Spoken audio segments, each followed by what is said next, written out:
Sa cellphone videong ini, mahihiling ang nangyaring kasulo sa sarong boarding house sa Tanchuling Subdivision, Purok 5, Barangay Rawis, Legazpi City, alas 10 kasubanggi. Gadan sa kasulong ini, ang 40 anyos na boarder na lalaki, asin ang bisita kay ning 21 anyos na babayi na natrap sa laugan sa indang kwarto. Sigon sa Bureau of Fire Protection Legazpi, nahiling tulos ka minor de edad na kan sarong boarder, ang kalayo. Nakasuryaw ini, kaya nakaraluwas pasinda, alaga day na nako apang makaluwas kan mga biktima.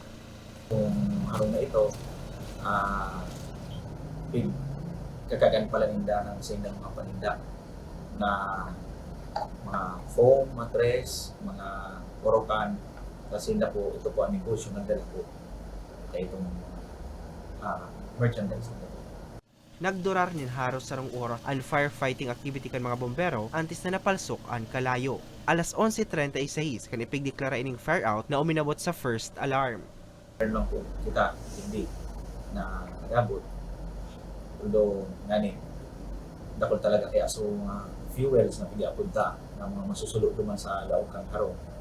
According din sa inda. Hasta ngunyan, blanco pa ang otoridad sa kung ano ang kausa kan insidente. Magigirumduman antes ining nangyaring kasulo. Inot nang natumtum nin kalayo ang tulong establishmento de negosyo sa Barangay Ilawod parehong syudad. Kana kaaging Enero 8 kung sa insaruman ang binawian nin buhay. Huli ka ini, liwat na nagpagirumdum ang BFP sa publiko na maging maikmat asin pagriparuhon pirmi ang mga bagay na pwedeng pagpuunan nin kalayo. Para sa mga baretang Tatak Bicol, Hercules Barbacena.